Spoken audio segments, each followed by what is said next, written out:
It's your guy, EDI. Welcome back. Another edition of the Outlaw Show. Man, you know what? Get the gloves out. Get ready. So we about to go head up one time. My special guest tonight is Blake Foster, ladies and gentlemen. Welcome to the Outlaw Show. Thank you, sir. Thank you for having me. Blake Foster is definitely he has a storied history. So we're gonna go back to the beginning. This man was working at a very young age, 13 years old. Yes, sir. Booking gigs, getting TV money. That's nice. Listen, I know what the TV money is like a little bit. I heard about it, so I know that was a nice start to life at 13 years old. Mm-hmm. Talk about that a little bit. Yeah. Getting that kind of money at that age, and then we're going to tell them what you was doing to get that kind of money, but I want to get to the money first. Man, shoot. What was it like getting that kind of money that young? I mean, I don't know, because I was a kid, so I wasn't really seeing the money. Parents were Right. handling it for me. Right. You know, but 13 wasn't the only time I saw money. I've been working since I was probably 4 or 5 years old in the industry. Yeah, parents had me in the industry really young. They had me on auditions left and right. So where you go? Let's go to the beginning. Where are you from? Born and raised? I'm born and raised Northridge, California. Northridge, out in the valley. Yep. San Fernando Valley. Uh-huh. So parents, close to the business. Hollywood is just a hop, skip, and a jump. Yep. Mom and dad both into martial arts. My mom was a huge fan of acting at the time. They had me. They were like, yo, let's put him in acting right away, straight away. Dope. She's telling me right now still to do it with my kids. And I'm like, Mom, chill. Let these kids live. Let them do them. But, yeah, it was really fun. My mom got me acting when I was young. That's the only thing I knew at the time. You know, they didn't teach you what you know. So I was a kid actor, grew up martial artist. When I was not acting, I was in the dojo filming martial arts, doing karate, going through the ranks, getting my black belt. Got my black belt by the age of 12. Been doing martial arts, Tong Soo Do my whole life. My mom's a black belt. By Parents the are both age black of belt. 12. Yeah. Holy shit. Back in the day, yep. And they weren't giving belts away back then. No, you had to actually earn. You had to earn them. I failed You my ain't black just belt get them test. because you showed up every day. Bro, I failed my black belt test 3 times. Wow. 3 times. My instructor said I wasn't ready. I went home at 11 years old and cried. Dude, my mom was like, just stick with it, stay with it, stay with it. Finally got my black belt by the age of 12, and I booked Power Rangers. I went on numerous auditions. I was up for other roles. Numerous turned down auditions other for shit. the Power Rangers. Not just Power Rangers. I was up for Just a lot of a bunch of auditions. shit. I was working at the time. I was working really hard. I went from How movie many to movie. auditions did it take for you to get Power Rangers? I didn't get an audition for Power Rangers. Funny thing is, I booked another film at the time, and the director of that film was the producer of Power Rangers. Mm. And I was just being a kid on that set one day doing martial arts, and he was like, yo, come here, let me talk to you. He's like, well, you want to be a Power Ranger? And at that time, I was 12. I was watching Power Rangers on TV. I was like, this Israeli guy coming up to me saying, I want to be Power Ranger. I was like, get off. You don't even know what the fuck Power Rangers is. What are you talking about? You know? And he was like, no, you want to be a Power Ranger? I was like, hell yeah, I want to be a Power Ranger. I watch Power Rangers. I had the action figures at home. Even when I left that movie, I was still playing with the Power Ranger figures at home at 12. And then That's fucking amazing. the next day he had land your favorite. You land a spot on your favorite show. Just like wrap that around. I didn't even audition for Power Rangers. Real talk. I didn't audition for Power Rangers. Just got it. They gifted me that role because I was doing karate. He was like, yo, that kid's good at karate. Let's make him a Power Ranger. That's how it happened. Amazing. Amazing. You want to be a Power Ranger? Hell yeah. There, the role's yours. So how long did you do that? I did Power Rangers from 1996 to 1998, 2 years. I did the movie Power Rangers Turbo, and I did 52 episodes of Power Rangers Turbo, and then 1 episode of Power Rangers in Space. Wow. Yeah.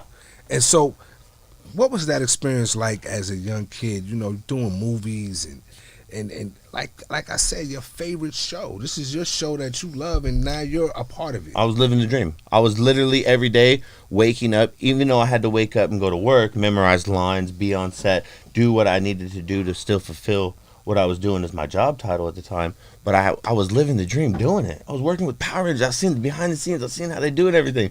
I was like, wow, this is crazy. So I grew up very fast on set. Amazing. And I booked a lot of other roles outside of Power Rangers. Did a lot of stuff outside of Power Rangers. But Power Rangers is a state to fame because of the fandom behind it. Yeah. There's a huge fandom behind Power Rangers. Still to this day, I mean, it's still on the air. Yeah. So we had an anniversary. I think it was like 22, 23 years, something like that. They're still on the air, Power Rangers. Still It's crazy. there. And we were talking off camera about how many versions of it. Yeah. And you don't even know how many. Nope. He said, we got a number? My boy Aaron knows. Aaron, how many versions of Power Rangers?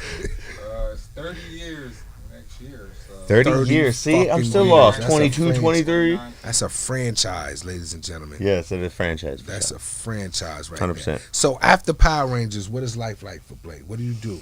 Well, shit, you know, I've been in the gym constantly. When I was outside of after I got out of Power Rangers and met my fiance, and I got comfortable. Everybody gets comfortable in life. And Did you have a groupie stage? Did you get pussy off of Power Rangers? Basically? Oh yeah, I had a lot of pussy off Power Rangers. Yeah, all right, shit. You know what I mean? We're shit, you want to be real with Power Rangers? I got a lot of pussy on Power Rangers. Even outside of Power Rangers, when I was like 18, I was going out. I had Power Ranger money, so I was doing all the bitches flocking.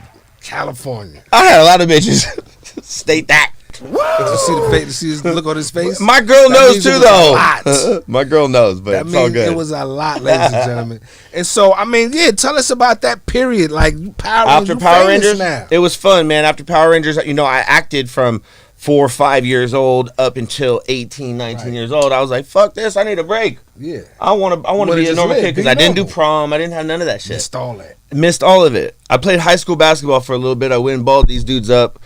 Dunked on him a couple times. Dunked on the homie Joel a couple times. White man can't jump, you know what I'm saying? Okay. Talk your shit, Blake. I did ball out a little bit in my time. Played some high school basketball, and then I booked another job. I was back on set. So it was always a constant thing of like, I couldn't do anything consistent outside of acting or martial arts. And martial arts was what my staple was. Yeah. So years later, I had a kid, my son. I was like, I want him in martial arts. Got him into it. Now we're into jiu-jitsu. Now I'm doing the whole MMA thing. Right, I'm fighting. Right. I just made my first pro fight, amateur fight, whatever they stapled it as. It was great, man. I enjoyed the whole process, and it got me into a whole nother level of fitness and stuff. Because, you know, being in the gym, I lost a bunch. Absolutely. You lost a shit ton of weight. Let's talk about that. The fitness part of it, that's where I met this man at, in the gym.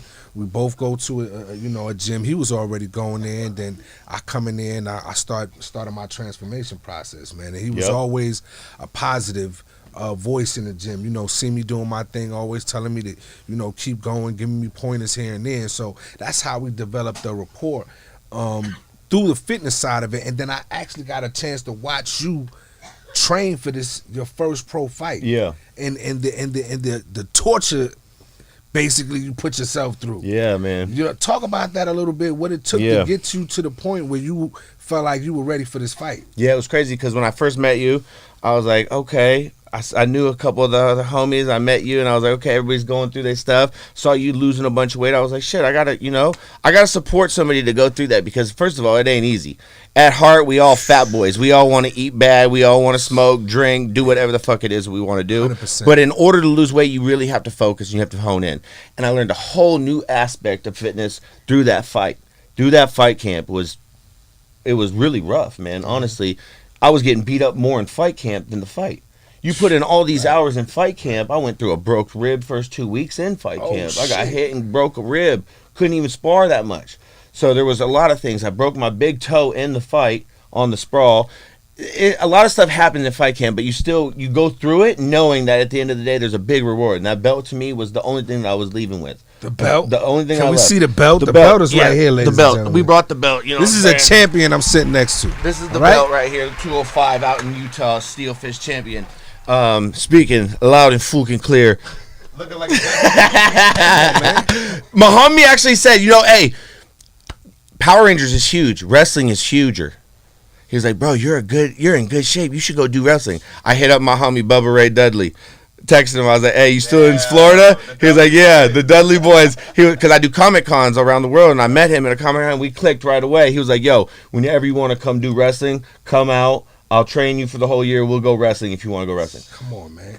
I got opportunities. Wrestling is huge. Wrestling. I know. And I see them at these Comic Cons. I see all these dudes at Comic Cons that are wrestlers. Dude, their lines are around. They're 2-3 hour wait to meet these dudes. Crazy. It's crazy. Cha-ching. Yeah, cha-ching. Got the belt. So, but this was more important to me most of all for that fight. Not just for me, but being a dad, setting that staple for my son, telling him you can do anything you put your mind to. 100%. So, And him having a chance to actually watch you do it. Right, he was right there. And I got a chance to watch you do it. He goes hard in the gym. Don't get it fucked up, ladies and gentlemen. Yes, he puts in the work. It's not an act, but at the same time, I know. Can y'all see the smoke in here? We did this shit still every day.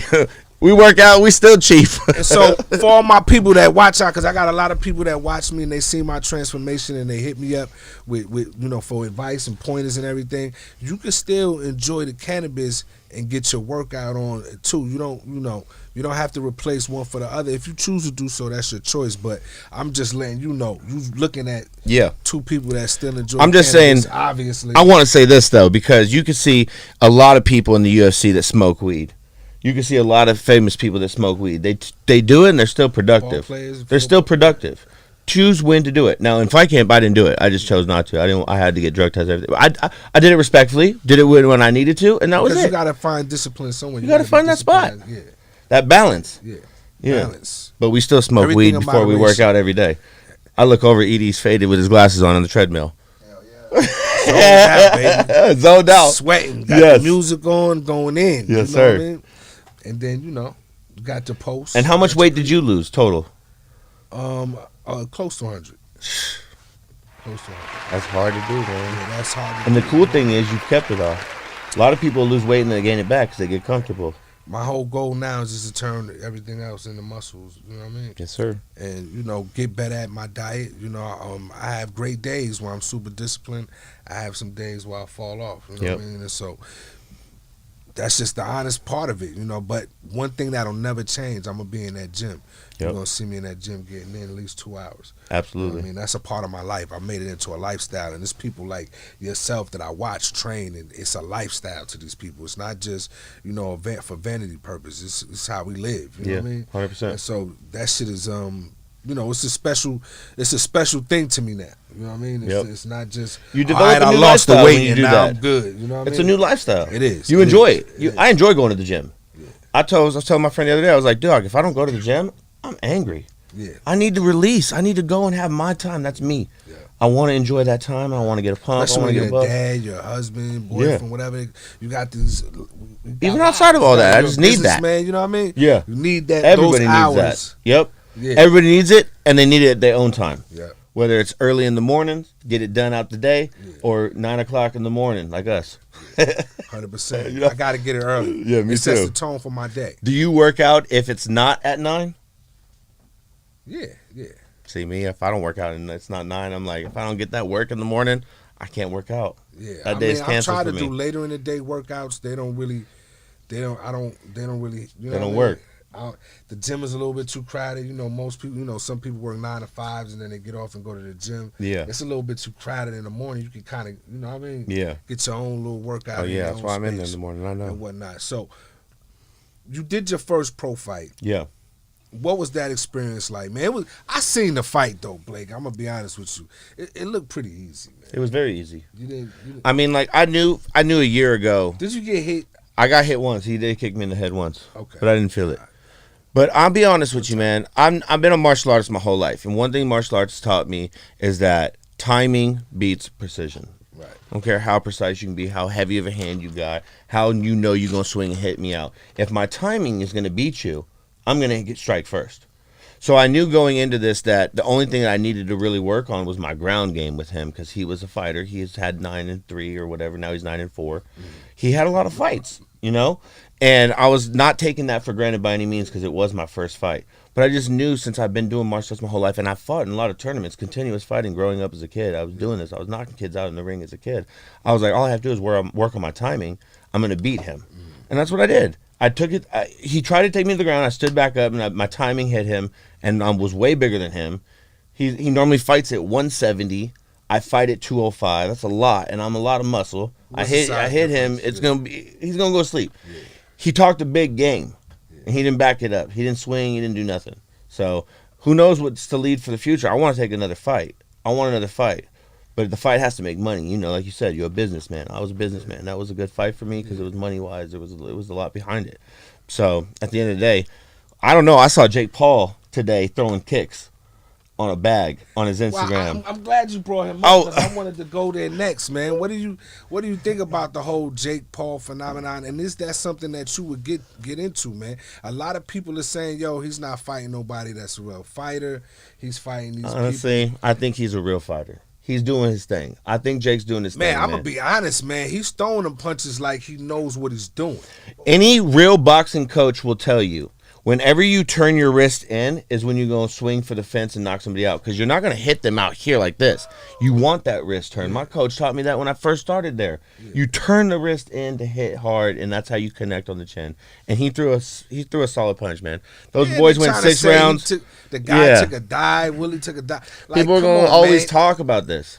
You can't fake that, man. They said he went like this and gave him he gave him the clue. Yo, Drop your hand. Come on, man. Like, oh, just punch me in my head as hard as you can and I'm going to fake it. No, he was knocked the fuck out. Did you see Jake the next day, though? He posted a photo on his Instagram and he had a black eye. Like, bro, you think that's fake? You don't just get a black eye from not getting hit hard. I've been in camp. I know it takes a very hard punch to get a black eye. So, I know his boy. He's been knocked out numerous times in training camp. They don't talk about that, obviously, but he has been. He's a boxer. He's a good boxer, but he needs to stay away from MMA because if that's the case, I would definitely take that fight any day of the week. You'll take an MMA fight with him? 100%, any day. 100% any day. I would love that, and I would love the money behind it. I'll keep it real. Let's set that up. I would love to set that up. First on the Outlaw Show. Shit, I'll whoop that ass left and right all over that mat. MMA. He don't know about no timing. Jake Paul. He don't know about. I would love that, but that ain't going. Bro, I'm minute. Yeah. I'm right here. He's doing dudes that are like way times my shit. You know. Yeah, I mean, that could change though. You know what I mean? It could. A lot can happen in a year. 2022. I'll put it out there. If he's doing MMA, I want rounds. You heard it. You heard him, right? I want it. I want all that smoke.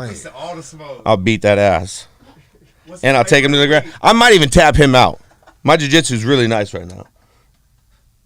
You heard it here, right? You heard it live. You heard it, right? He ain't playing either. He looked in the camera and said that. Sheesh. It's 2022 though, Blake. Never know. You got to just speak now because now it's social media wise. You got to put it control. out there. You got to put it out there. You got to put it out Closed there. That's mouth, what don't I'm get saying. fed. This is documented right now, Jake.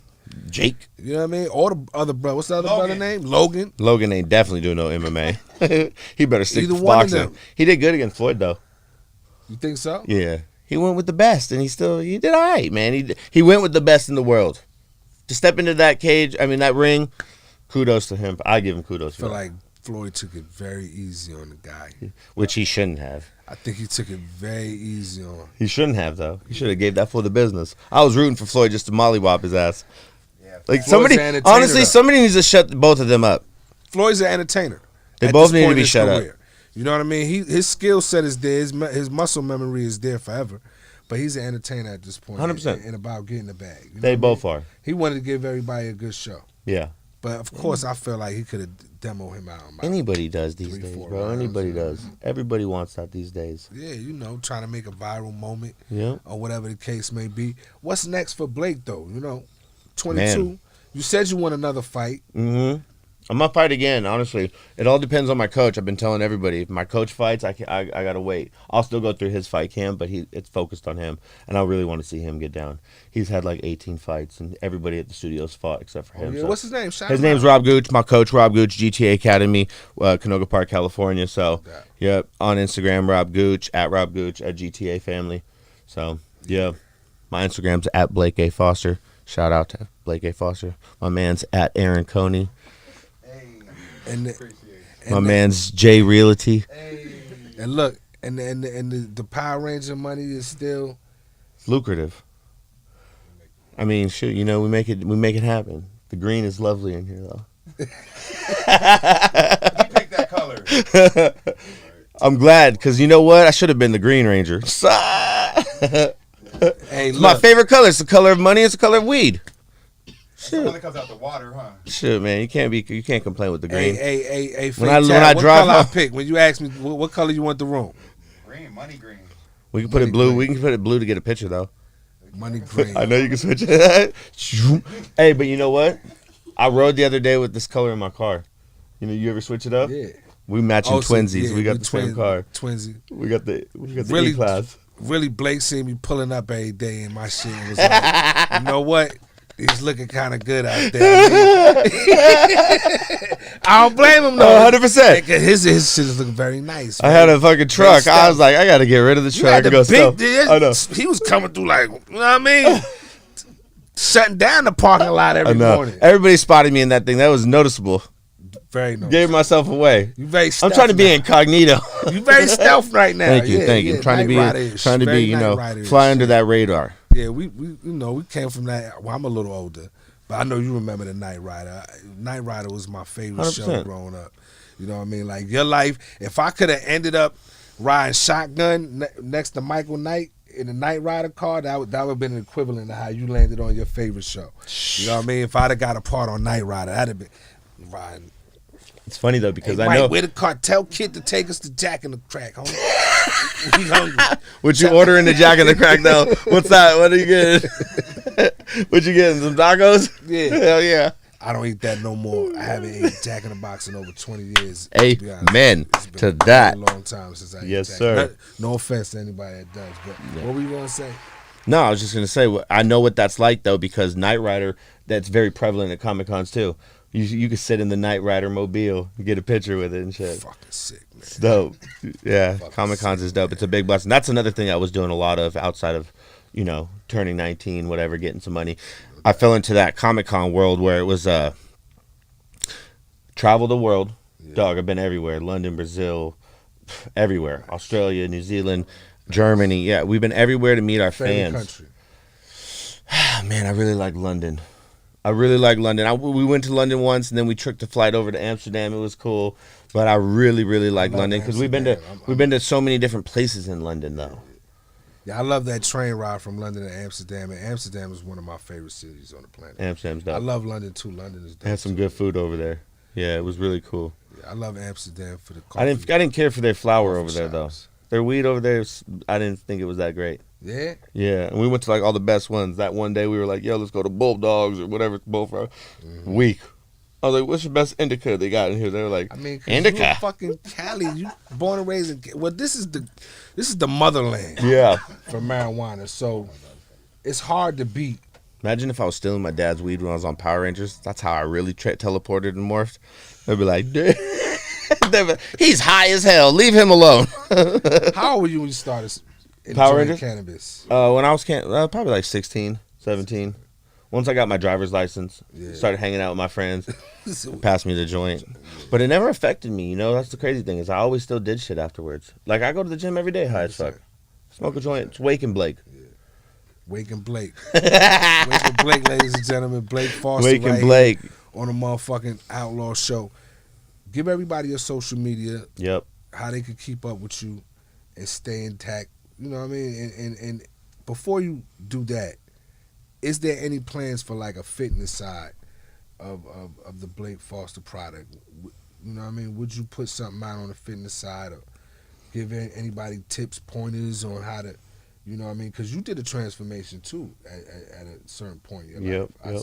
I saw the post you did on Instagram. You know what I mean? Yeah, just that was just over the years of really focusing to diet and exercise and working out. I really transformed my body in that fight. I went down from 230, where I'm currently at right now, that I put back on.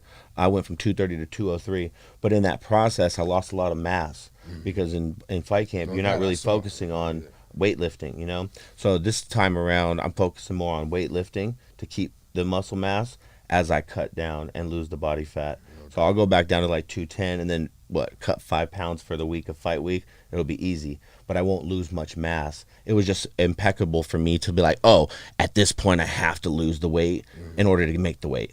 So I had to sacrifice, which Is there a sucks. certain diet that you stick to during this process? Yeah. Or- I mean, honestly, for fight week, it was fight camp in general, it was very easy. It was like 4 meals a day of like chicken and salmon, broccoli. I might put together something like that for social media, but I don't know. At this point, it's just very simple. It's low carbs, calorie deficit. I was getting it way confused in the beginning. I was going out and eating and drinking and doing all this. And it's really simple. It's calorie deficit to lose weight. If you want to gain weight, you go into surplus. You find those two balances. You find out what works for you, how much you need to work out, plus how much you need to consume in order to have the energy to still work out, and then just take it from there. Period, point blank. Yeah, simple. It's simple once you know, because I've been doing it for like 9 years, but I'm finally at a point where I'm seeing the results that I really want to see. All right. So I just trust the process, man. No doubt. You there? We gonna start lifting in the gym now every day since you there. Yeah, for sure. I'm there, but I'm back. Trade war stories, man. Let's trade a war story with Blake Foster right here, man. It's on you, dog. It's Give us on one. me. Shit. Give us one. That quick, huh? No intro. I'm just kidding. All right. The intro. I know I'm messing with you. All right, so man, had to be probably like 22 years old, walking up with my ex-girlfriend at the time, holding her hand. We were in like a shopping center, walking into a retail store to get some clothes. And these 3 dudes were just being hooligans and talking shit. And I could hear them talking shit as I'm walking up to the store. And one of them they did some real foul shit. One of them, the dude was like, "Oh, look at that blonde bitch." And he like grabbed his dick and shit. And I was like, I literally snapped. I couldn't do it anymore. I stopped holding my girl's hand. I went up to this fool. I was like, "Hey, you're being fucking disrespectful, homie. You better chill."